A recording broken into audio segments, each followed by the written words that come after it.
Hello जय हिंद साथियों, स्वागत है आप सभी का एक बार फिर से आपके प्यारे यूट्यूब चैनल एमएस क्लासेस में। राधे राधे, जय हिंद। आइए शुरुआत करते हैं आज अपनी है साइंस की अगली क्लास। साइंस चैप्टर में हम मोशन पढ़ रहे थे, अपना ये दूसरा चैप्टर था। चलिएगा आगे उसी जहाँ तक हमने उस क्लास में पढ़ा था उसके आगे शुरुआत करते हैं। तो हमने पहली क्लास में दूरी और विस्थापन के बारे में पढ़ लिया था। आज हम आगे पढ़ेंगे चाल और वेग क्या होता है, उसके बाद हम त्वरण के बारे में पढ़ेंगे, फिर गति के समीकरणों के बारे में पढ़ेंगे। आइए सबसे पहले पढ़ते हैं त्वरण। देखिए कौन सी क्लास है, रेलवे स्पेशल साइंस है। Railway science, railway science, railway का कोई भी आप एग्जाम दीजिए उसके लिए ये क्लास सफिशिएंट रहेगी, उसमें आपका इससे बाहर कुछ नहीं आएगा। ठीक है चलिएगा साथी, तो हम चाल, हमने क्या पढ़ लिया था पीछे, दूरी के बारे में, विस्थापन के बारे में पढ़ लिया था। आप ये जानते रहिए दूरी और विस्थापन का अनुपात कभी कभी अगर आपसे पूछ ले तो दूरी और विस्थापन का जो अनुपात होता है हमेशा एक से बड़ा होगा या एक के बराबर होगा। और अगर आपसे पूछा जाए कि विस्थापन और दूरी का अनुपात, वह एक से छोटा होता है, वह एक से क्या होता है, छोटा होता है। ठीक है चलिएगा, तो यहाँ तक का हमने कर लिया था। अब बात आगे करते हैं अपनी।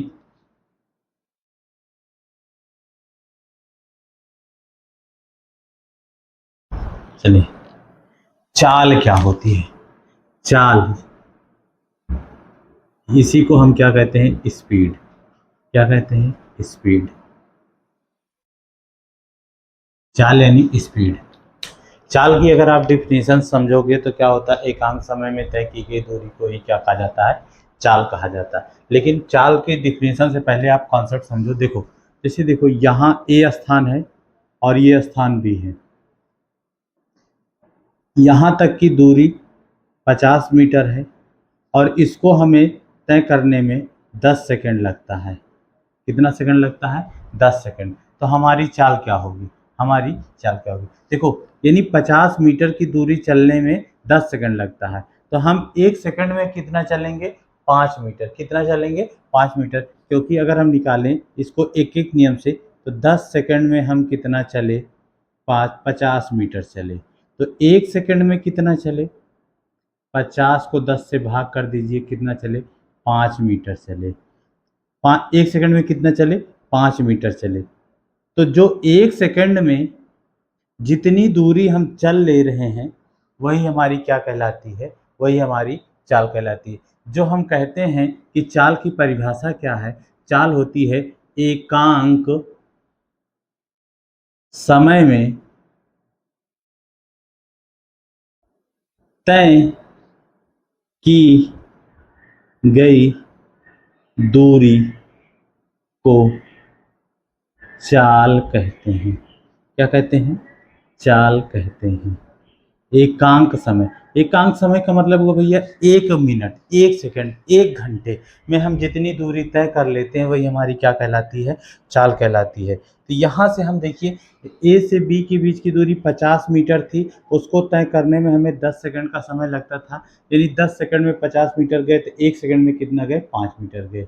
तो अगर हमारी चाल पूछा जाएगा तो चाल आ जाएगी, चाल हो जाएगी कितनी, 5 मीटर प्रति सेकंड। प्रति का मतलब होता है प्रत्येक, प्रत्येक सेकंड। तो हमारी चाल कितनी आ जाएगी, 5 मीटर प्रति सेकंड। तो यहीं से जो चाल की आप वो सूत्र लिखते हो, चाल बराबर क्या होता है, दूरी बटे समय। दूरी बटे समय, ये चाल की सूत्र, चाल का सूत्र होता है। चाल का सूत्र क्या होता है, दूरी बटे समय होता है। ठीक है चलिएगा, इसको नोट कर लीजिए फटाक से। अब इसमें फिजिक्स में इसके असाई मात्रक होते हैं, है ना। इसका एसआई मात्रक क्या होता है चाल का, देखो चाल का एसआई मात्रक, आप फिजिक्स पढ़ रहे हैं तो इसमें सब एसआई मात्रक होंगे। और दूरी यानी लंबाई, और दूरी का एसआई मात्रक क्या होता है, मीटर होता है। और समय का एसआई मात्रक क्या होता है, सेकंड होता है। तो चाल का एसआई मात्रक क्या हो जाएगा, मीटर प्रति सेकंड हो जाएगा। चाल का SI मात्रक क्या हो जाएगा, मीटर प्रति सेकंड हो जाएगा। नोट करो भाई, चाल का SI मात्रक क्या हो जाएगा, मीटर प्रति सेकंड। हो गया, चलिए। अच्छा, अब ये अगर आपसे पूछे कैसी राशि है, राशि देखो, दूरी कैसी राशि है, अदिश राशि है, समय के सापेक्ष में है, तो ये भी कैसी राशि होगी, अदिश राशि। चाल कैसी राशि है, आपकी अदिश राशि है। कैसी राशि है, अदिश राशि है। अच्छा, इसकी बीमा यानी डायमेंशन कैसे निकाला जाता है जानते हैं? बीमा कैसे निकाला जाता है, जैसे दूरी है, दूरी को किस में नापते हैं, लंबाई। लंबाई का मात्रक क्या होता है, मीटर, लेकिन मीटर नहीं लिखा जाता, LM लिखा जाता। तो लंबाई को हम L से यानी लेंथ से प्रदर्शित करते हैं, L बटे समय को किससे प्रदर्शित करते हैं, T से। तो इसको ऐसे लिखा जाएगा, कुछ नहीं लिखा तो L की पावर 1, और नीचे है तो T की पावर -1, ये ऊपर जाएगा तो LT की पावर -1। MLT होता है, M द्रव्यमान के लिए होता है, L लंबाई के लिए होता है, T समय के लिए होता है। L की पावर 1, T की पावर -1। तो इतनी चीज आप चाल के बारे में नोट कर लीजिए, चाल के बारे में नोट। तो चाल की डिफिनीशन क्या होती है, एकांक समय में तय की गई दूरी को ही चाल कहते हैं।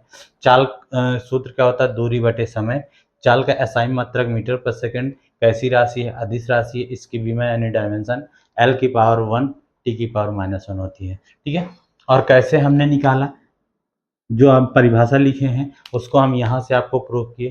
ठीक है, कि एकांक समय में तय की गई जितनी भी लंबाई चलते हैं वही हमारी दूरी होती है, सॉरी चाल होती है। चलिए, आप सुनिए, देखिए इसमें अभी एक चीज आता है, कभी कभी चाल किलोमीटर प्रति घंटा में है, मीटर पर सेकंड में बदलने के लिए आपको आ जाता है, और मीटर पर सेकंड में है तो किलोमीटर प्रति घंटे में बदलने के लिए होता है, कहता है। चलिए देखिए, यदि कोई चाल, जैसे कोई चाल आपकी किलोमीटर प्रति घंटा में है, किलोमीटर प्रति घंटा में है, आपसे कहा जाए कि उसका उत्तर मीटर पर सेकंड में बताइए, ये मैथ में आता है, लेकिन जाने रहिए, यहाँ 5/18 से गुणा कर दिया जाता है। किससे गुणा कर दिया जाएगा, जो किलोमीटर प्रति घंटा उसमें 5/18 से गुणा कर दोगे तो मीटर पर सेकंड में आ जाएगा। और अगर चाल हमारी मीटर प्रति सेकंड में है तो उसको 18/5 से गुणा कर देंगे, हमारी चाल किलोमीटर प्रति घंटा में आ जाएगी। ठीक है, तो इसको भी आप नोट कर लीजिए, इसको भी आप नोट कर लीजिए। फिर चलते हैं आगे, चलिएगा देखिएगा। पूछा गया प्रश्न है ALP 2024 में सेकंड शिफ्ट में पूछा गया है प्रश्न, कहा है कि 600 किलोमीटर की दूरी को 10 घंटे में तय करने के लिए कितनी चाल बनाए रखनी है। अब आप ऐसे समझो कि 10 घंटे को जाने में इसको कितना 10 घंटे में कितनी दूरी तय करता है, 600 किलोमीटर की दूरी तय करता है। तो 1 घंटे में कितनी तय करेगा, 60 तय करेगा। यानी 1 घंटे में, एकांक समय परिभाषा में लिखा है ना, एकांक समय का मतलब चाहे 1 सेकंड हो जाए, चाहे 1 घंटा हो जाए, चाहे 1 मिनट हो जाए, जितनी दूरी तय कर लेगा वही उसकी चाल होगी। यहाँ से इसकी चाल आप चाहे ऐसे निकाल लो, चाल बराबर दूरी 600 बटे समय 10 घंटे, काट दो। ये किलोमीटर में थी और ये घंटे में था, तो चाल आ गई 60 किलोमीटर प्रति घंटा। यही आंसर हो गया। और अगर इसी को आपसे कहा होता, इसी को कहा होता कि मीटर पर सेकंड में बदल दीजिए, तो 5/18 से इसमें क्या करते आप, गुणा कर देते, 5/18 से गुणा करते, जो भी आता वो चाल मीटर पर सेकंड में हो जाती। देखो 60 का 5/18 से गुणा, देखो छात्रिक 18, 6×60 हो गया, तो 10 बचे 50/3 या 16 सही 16.66 मीटर प्रति सेकंड, ये चाल आ गई अगर इसको हम मीटर पर सेकंड में बदलते तो। ठीक है, समझ गए, तो ये प्रश्न 2024 में पूछा गया था। और एक चीज जान लीजिए, नोट, चाल हमेशा कभी भी ऋणात्मक नहीं होती, चाल हमेशा क्या होती है, गतिमान कणों के लिए चाल हमेशा, कोई भी कण यदि गतिमान है, गतिमान कणों, लिख लीजिएगा, कणों के लिए चाल हमेशा धनात्मक होगी, क्या होगी, धनात्मक होगी। ये चीज नोट कर लीजिए पॉइंट। ठीक है, और हाँ साथियों, आपको हमने कहा था कि टेलीग्राम ज्वाइन कर लीजिए, उस पर आपके नोट्स भी प्रोवाइड करा देंगे। तो कल आपने देखा होगा कि हमने फिर से साइंस का अपना नोट्स कम्युनिटी बॉक्स में डाला है, देख लीजिए जाके कि साइंस चैप्टर, पहले चैप्टर मापन का कितना बढ़िया notes with previous year question के साथ है, वो भी लेटेस्ट क्वेश्चन के साथ है। आप लोग एक बार जाके देखिएगा, आपको नोट्स बनाना नहीं पड़ेगा, उसी नोट्स को आप चाहे स्क्रीनशॉट लेकर चाहे फोटो का निकलवा कैसे। और अगर आपको उसकी पीडीएफ चाहिए तो आपको टेलीग्राम चैनल ज्वाइन करना पड़ेगा, MS क्लासेस 2205, ये टेलीग्राम चैनल है और इसकी लिंक हम डिस्क्रिप्शन में भी दे देंगे, आप जाके ज्वाइन कर लीजिएगा, वहाँ पे आपको इसकी पीडीएफ भी मिल जाएगी। चलिएगा आगे चलते हैं। अब बात करते हैं विस्थापन की। विस्थापन क्या होता है? चाल से ही संबंधित है। चाल कैसी राशि अगर आपसे पूछे तो अदिश राशि। चाल का मात्रक क्या होगा? मीटर पर सेकंड होगा, ठीक है। एसआई मात्रक। अगर सीजीएस मात्रक पूछे तो लंबाई का सीजीएस मात्रक क्या होता है? सेंटीमीटर होता है, और समय का सेकंड भी होता है, तो सीजीएस मात्रक क्या हो जाएगा? सेंटीमीटर प्रति सेकंड हो जाएगा, ठीक है। चलिए चाल के बारे में हमने पढ़ लिया, अब पढ़ते हैं वेग के बारे में। वेग किसे कहा जाता है? वह चाल से ही संबंधित है, बस उसमें दूरी लेते थे, और यहाँ पे हम क्या लेंगे वेग में? विस्थापन, कि एकांक समय में जितना कोई वस्तु विस्थापित हो जाएगी वही उसका क्या कहलाएगा? वेग कहलाएगा। वेग यानी वेलोसिटी। वेग, वेग के बारे में बताइए। वेग यानी वेलोसिटी। देखो वेग बराबर क्या होगा हमारा? वेग बराबर क्या होगा? विस्थापन, विस्थापन बटे समय, विस्थापन बटे समय। अब आप विस्थापन पीछे पढ़ सके हो। विस्थापन किसे कहा जाता था? दो बिंदुओं के बीच की न्यूनतम दूरी को ही हम क्या कहते थे? विस्थापन कहते थे। दो बिंदुओं के बीच की न्यूनतम दूरी को ही क्या कहते थे? विस्थापन कहते हैं। तो यानी जो न्यूनतम विस्थापन होने में उसको कितना समय लग रहा है, तो एकांक समय में कोई वस्तु जितना विस्थापित हो पाएगी वही उसका क्या कहलाएगा? वेग कहलाएगा। तो वेग का मात्रक अगर आपसे पूछे तो मीटर प्रति सेकंड होता है। क्यों? क्योंकि विस्थापन का मात्रक मीटर होता है और समय का मात्रक सेकंड। तो ये उसका एसआई मात्रक है। क्या मात्रक? कौन सा मात्रक है? एसआई मात्रक है। और अगर आपसे सीजीएस मात्रक पूछे तो विस्थापन का सीजीएस मात्रक होता है सेंटीमीटर और समय का मात्रक होगा सेकंड, सेंटीमीटर। वेग कैसी राशि है? वेग कैसी राशि है? तो वेग सदिश राशि है। वेग सदिश राशि है। वेग कैसी राशि है? सदिश राशि, यानी वेक्टर क्वांटिटी है। क्या है? वेक्टर क्वांटिटी है। चलिएगा, ठीक है। जैसे जिस तरीके से विस्थापन धनात्मक, ऋणात्मक और शून्य होता था, उसी तरीके से वेग भी हमारा पॉजिटिव भी हो सकता है, निगेटिव भी हो सकता है और जीरो भी हो सकता है, ठीक है। वेग भी क्या होता है? धनात्मक, ऋणात्मक और शून्य हो सकता है, क्योंकि डिपेंड किस पे कर रहा है? विस्थापन पे। तो जो विस्थापन होगा वही हमारा वेग भी होगा उसी हिसाब से। तो वेग पॉजिटिव यानी धनात्मक, ऋणात्मक और शून्य हो सकता है, और शून्य हो सकता है, ठीक है। शून्य हो सकता है। वेग की दिशा सदैव विस्थापन की दिशा पर निर्भर करती है।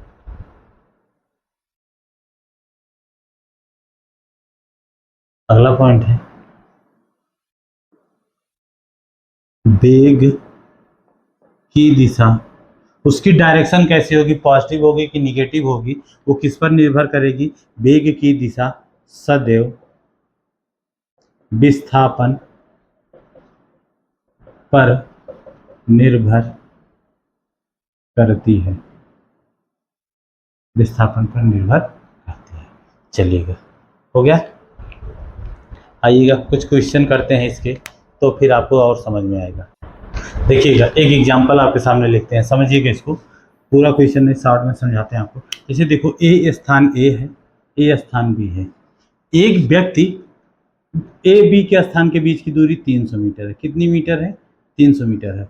एक व्यक्ति यहाँ से चला, ये कैसी सड़क थी? सीधी सड़क थी। कैसी सड़क थी? सीधी सड़क थी। उस पर एक व्यक्ति चला, इसको ए स्थान से बी स्थान तक जाने में 10 सेकंड का समय लगा। कितने? चलिए व्यक्ति की चाल बताइए और व्यक्ति का वेग बताइए। जरा एक चीज बताना, देखो एक व्यक्ति है सीधी सड़क पर कितना जाता है? 300 मीटर जाता है और यहीं पे क्या आके रुक गया, यहीं पे आके क्या हो गया? रुक गया। अब उसकी चाल बताइए। तो व्यक्ति ए से बी तक जाने में कितनी दूरी चला? 300 मीटर की दूरी चला। कितने सेकंड में चला? 10 सेकंड में। तो इसकी चाल कितनी आ गई? चाल कितनी आ गई? 30 मीटर प्रति सेकंड आ गई। अच्छा अब वेग बताइए, वेग बताइए। हमने आपको बताया था जब कोई व्यक्ति एक सीधी सड़क पे जाता है तो उसका विस्थापन भी वही होता है जो उसकी दूरी होती, यानी विस्थापन भी कितना हुआ? 300 मीटर का। कितने सेकंड में हुआ? 10 सेकंड में। तो काट दिया जाए 30 मीटर प्रति सेकंड, क्या आ गया? वेग, वेलोसिटी भी आ गई। आ गई कि नहीं आ गई? तो हम ऐसा कह सकते हैं कि जब एक सीधी सड़क पर चलते हैं तो दूरी और विस्थापन का यदि मान बराबर है तो चाल और वेग का भी मान क्या होगा? बराबर होगा। जो चाल होगी वही क्या होगा? हमारा वेग होगा। जो चाल होगी वही हमारा क्या होगा? वेग होगा। समझ में आया कि दो बिंदुओं के बीच की दूरी 300 मीटर थी, एक व्यक्ति 10 सेकंड में ए से स्थान से बी स्थान पे पहुंचता है, तो उसका चाल और वेग कितना था? तो जब सीधी सड़क पे चलते हैं तो चाल और वेग दोनों क्या होंगे? बराबर, क्योंकि दूरी और विस्थापन भी क्या होते हैं? बराबर होते हैं। ठीक है, चलिएगा नोट कर लीजिएगा। फिर आगे चलते हैं। अब जो प्रश्न आए हैं इस पे हम देखो एक दो प्रश्न आपको कराएंगे, बाकी सारे के सारे क्वेश्चन, बहुत सारे क्वेश्चन हैं प्रीवियस ईयर के जितने भी हैं, हम मैक्सिमम टाइप के आपको नोट्स में प्रोवाइड कर देंगे। लिखे हैं सारे के सारा नोट्स, हम आपको दिखा सकते हैं। अभी आपको लास्ट में हम दिखाएंगे कि अपने सारे नोट्स कैसे तैयार किए हैं। तो पूरा नोट्स तैयार है, आपको दिखा देंगे चैप्टर वाइज बाकायदे प्रीवियस ईयर क्वेश्चन के साथ। जैसे हमने इसको पढ़ाया वेग के बारे में, इससे जितने भी क्वेश्चन आए थे उसको लिखा गया। फिर हमने चाल को पढ़ाया, उससे जितने सारे क्वेश्चन आए थे उसको लिखा गया है। त्वरण त्वरण पढ़ाएंगे, उससे जितने सारे क्वेश्चन आए हैं उसको लिखा गया। ऐसे टाइप हर सेक्शन का अलग अलग बांट के लिखा है। ठीक है, बेहतरीन नोट्स है। आपको केवल क्या करना है? उस नोट्स को पढ़ना है। और वो नोट्स आपको कहाँ से मिलेगा? हमारे टेलीग्राम चैनल MS क्लासेस से। और उसकी थ्योरी का एक्सप्लेनेशन कहाँ से मिलेगा? हमारे यूट्यूब चैनल MS क्लासेस में। आप लोग ज़्यादा से ज़्यादा लोगों को शेयर करिए, जोड़िए, ताकि हमारा भी मोटिवेशन बना रहे और हमें और अच्छा करने के लिए प्रोत्साहित किया जाए, उत्साहित हो। ठीक है, चलिएगा आगे चलते हैं क्वेश्चन की तरफ। चलिएगा, लिखा है देखिए कब, सबसे पहले प्रश्न तो देखो कब पूछा गया। टेक्नीशियन थर्ड का है, 10/3/2026 का है। अब क्या कहा है? रेशमा 120 मीटर लंबे पूल में तैर कर आगे जाती है और वापस आती है। मतलब कोई एक व्यक्ति है, एक पूल है, स्विमिंग पूल है, 120 मीटर गया और फिर वहीं से छूकर वापस आया। एक सिरे से गया दूसरे सिरे पर वापस आया।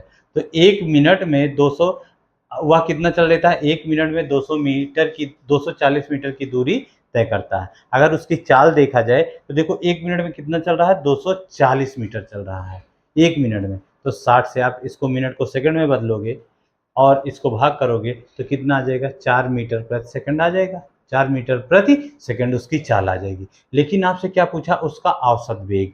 औसत वेग वही होता है, जैसे हम औसत बराबर क्या होता है? औसत आप वेग निकालते हो, आप औसत वेग बराबर कुल विस्थापन,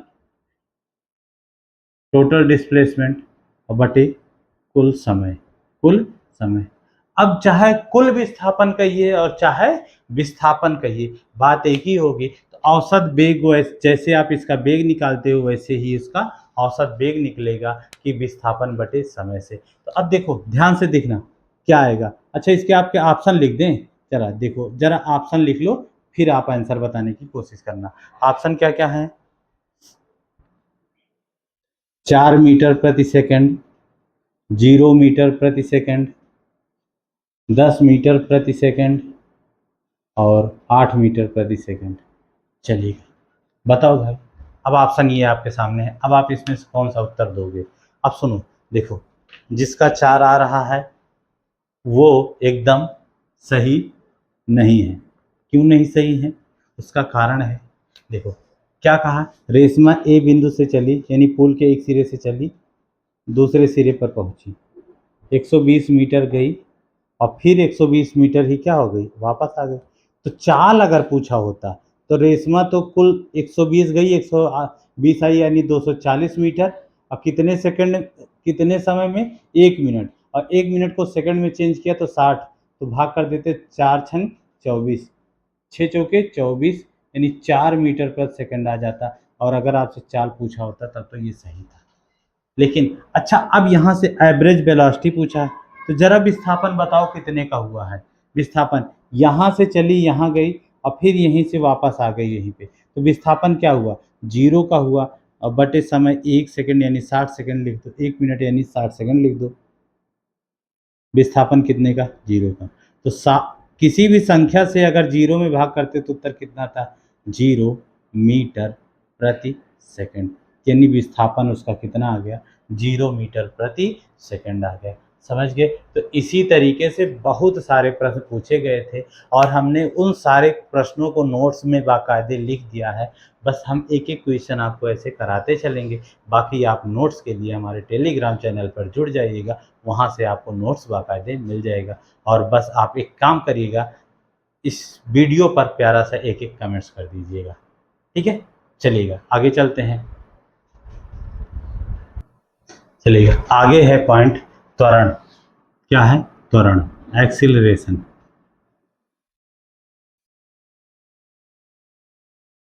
त्वरण,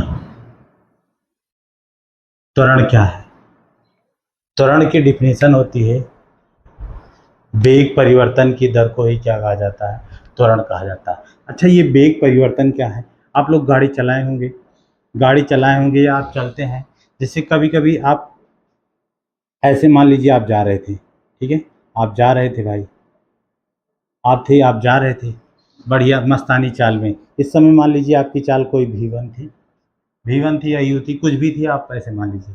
अब आपके पीछे एक बढ़िया सा कुत्ता पड़ गया, है ना, मान लीजिए कुत्ता है भाई, ये आपको क्या कर लिया, दौड़ा लिया। तो अब आपकी चाल क्या होगी, बढ़ेगी कि नहीं। अब चाल आप क्या कर दिए, दौड़ना शुरू कर दिए, दौड़ना शुरू कर दिए कि नहीं। तो अब ये चाल आपकी क्या हो गई, V2 हो गई। यानी जो प्रारंभिक चाल थी, जो जिस चाल से आप पहले चलते थे, उस चाल में परिवर्तन हो गया अब, यानी दूसरी चाल बन गई कि नहीं बन गई, किसकी वजह से, जब आपके पीछे कुत्ता पड़ा या भागे कि नहीं भागे, तो आपकी चाल में परिवर्तन आया कि नहीं आया। तो यही जो चाल में परिवर्तन आया, इस परिवर्तन आने में कुछ समय भी लगा होगा। त्वरण की परिभाषा क्या होती है, वेग में परिवर्तन की दर, वेग में परिवर्तन की दर को त्वरण कहा जाता है, त्वरण कहते हैं, यानी एक्सीलरेशन कहते हैं। वेग में परिवर्तन की दर को क्या कहा जाता है, त्वरण कहा जाता है। यानी V1 से V2 होने में आपको 2 सेकंड का समय लगा, तो V1 की वैल्यू मान लीजिए पहले 10 मीटर/सेकंड थी, है ना। अब V2 यानी वेलोसिटी यही वेग है, अब ये हो गई 20 मीटर/सेकंड। तो कितना का परिवर्तन आया, 10 का आया कि नहीं आया, बढ़ा कि घटा, बढ़ा। तो त्वरण बराबर होगा वेग परिवर्तन, यानी 10 का परिवर्तन आया मीटर/सेकंड, 10 मीटर का, और कितने समय में, 2 सेकंड में। तो भाग कर दीजिए, 2 से 2 कट गया, 2 पंचे 10, ये मीटर और ये सेकंड से सेकंड हो जाएगा सेकंड स्क्वायर। तो त्वरण कितना आ गया, 5 मीटर/सेकंड स्क्वायर का त्वरण आ गया। समझ में आया। तो इसका पहले तो आप डिफिनीशन लिख लो, फिर ये सब कैसे आएगा उसका हम बता रहे हैं, फार्मूला क्या होता है, ठीक है। अब देखो, त्वरण का जो सूत्र होता है, त्वरण बराबर होता है वेग परिवर्तन, वेग परिवर्तन बटे समय, वेग परिवर्तन बटे समय। अच्छा, अब आपको फिजिक्स में सब, जैसे यहाँ पे हमने V1 V2 लिखा है, वहाँ पे V1 V2 नहीं लिखा जाता। एक प्रारंभिक वेग कहा जाता है और एक अंतिम वेग कहा जाता है। प्रारंभिक वेग को U से लिखा जाता है, अंतिम वेग को V से लिखा जाता है। तो जैसे देखो, ये जो हमने V1 लिखा है, यानी ये शुरुआत का वेग था, हम शुरुआत में इस चाल से चल रहे थे, इसको हम U से प्रदर्शित कर सकते हैं। अब ये जो अंतिम, जब कुत्ता दौड़ाया तो हमारी चाल इतनी हो गई, वेग हमारा 20 हो गया, इसको हम कहते हैं अंतिम वेग कहा जाता है। तो यानी कि अगर आपसे पूछे प्रारंभिक वेग और अंतिम वेग किससे किससे प्रदर्शित किया जाता है, तो प्रारंभिक वेग को हम u से लिखते हैं और अंतिम वेग को किससे लिखते हैं, v से। प्रारंभिक वेग को u से, अंतिम वेग को v से। ये हो गया। तो त्वरण का होगा वेग परिवर्तन। अब वेग परिवर्तन का सूत्र होता है अंतिम वेग माइनस प्रारंभिक वेग बटे समय। ये होता है अंतिम वेग माइनस प्रारंभिक वेग बटे समय। तो और इसका अगर आपसे मात्रक पूछे, देखो वेग परिवर्तन का दोनों जगह मीटर प्रति सेकंड है, मीटर प्रति सेकंड है, कॉमन ले लीजिए, मीटर प्रति सेकंड अब बटे सेकंड है, इसका आपस में गुणा हो जाएगा, तो मीटर प्रति सेकंड स्क्वायर आ जाएगा। तो त्वरण का मात्रक क्या आ जाएगा भैया, मीटर प्रति सेकंड स्क्वायर।